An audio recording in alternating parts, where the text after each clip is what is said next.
everyone, welcome back, or welcome if you're joining me for the first time. Apologies also if you're not watching one of my videos before. I have a stupid camera arm that I keep meaning to replace, but if I move too much or knock the table it does wobble a little bit, so apologies for that. What I am sharing in this video is a Kickstarter I backed. It is slightly tarot related but also slightly not, but it is, you'll see. So I came across this on Kickstarter. So I like, obviously, lots of different things, and I've supported a couple of game-based projects on Kickstarter. One was the Post-Curious Tarot Light in the Mist, which I ended up not enjoying and selling on.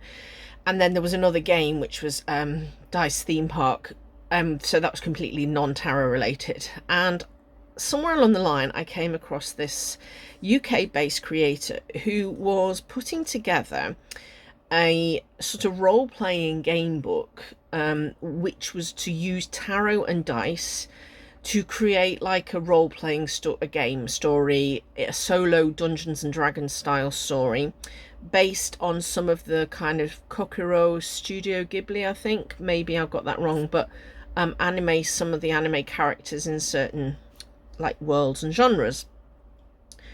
So Jack from Mouseholepress has done some games and zines and things before, and I was quite intrigued to see how this would work. I felt like it'd be a really good way for me to use tarot a bit more, because I'm not using my decks, I'm not using them as much as I'd like, and I kind of figured a game might be a good way to get into it. When I first backed this, it was backed as the book, and then there'd be obviously stretch goals, add-ons, etc. And then as time went on, the intention then was it was to be used with any tarot deck, and then you'd also need dice. However, as time went on, Jack was able to put together a boxed version which actually has its own set of cards, I believe, and own set of dice. So that is what we have here. Now, unfortunately, it took quite a while from I actually backed this quite some time ago, like we're talking over a year between backing and getting it. However, Jack communicated with us constantly throughout that time, with weekly, bi-weekly news updates of what was going on. He took the time to make sure he was happy with things, so where things weren't quite to his specification, perhaps colours or feel, he sent them back to be redone. He also, this is not his kind of main day job as such, and is a family man, and therefore, you know, respecting the fact that he had other things going on.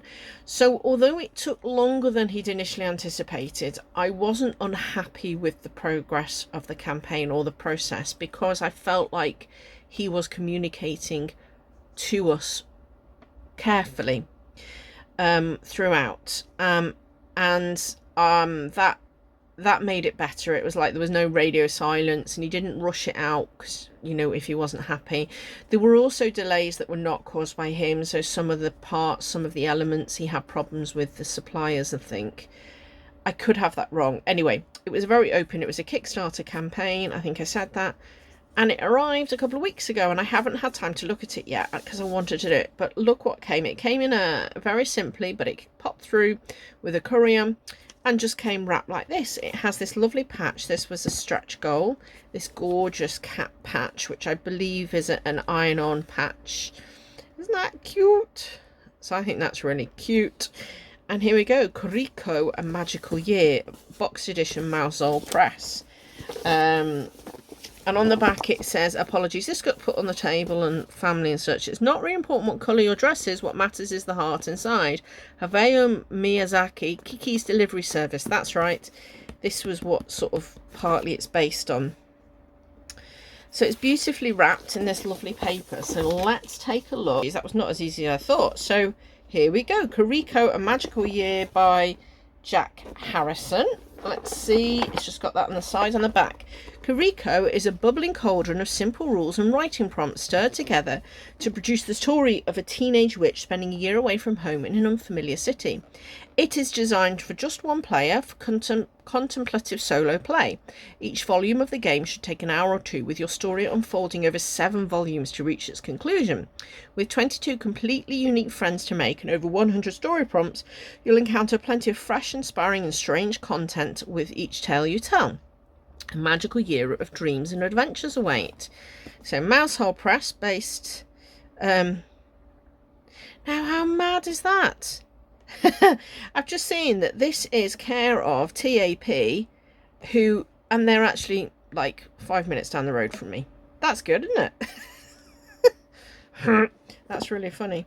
Anyway, never mind. So this is the box edition. So as I say, initially I backed for the original book. I think I paid a little bit more to get the boxed edition. I think it was like a £5 extra, but it wasn't expensive to start with. We're not talking the levels of a full tarot deck. We're talking a really reasonable amount. So,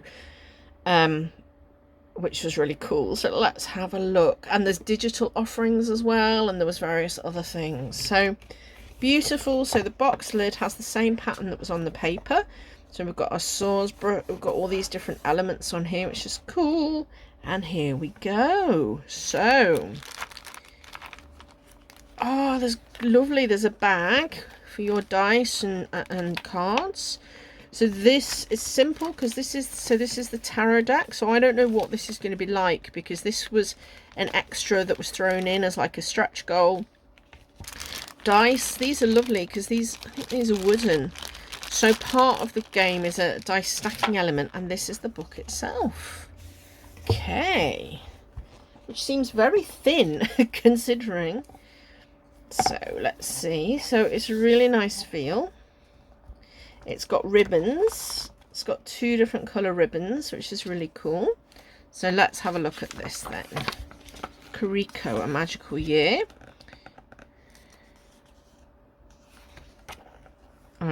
So it's got all the details here. This is the reference to the various, so Kiki's Delivery Service, Hell's Moon Castle, Persona 5, Harvest Moon, credits, illustrations, all the different things. And then the different chapters, 6 chapters. So I wonder if the 7 volumes means that there's more to come. 7 sections or volumes. Deck of tarot cards, deck of dice to journal. So I've got a journal, that's fine. Okay, and then it's got things like the materials, the journal, tells you how to do that, a map. So that's really cool. It tells you how to do all this, prompts. So this is all your kind of instructions and stuff. Starting your story. And then the story itself with some beautiful, beautiful artwork.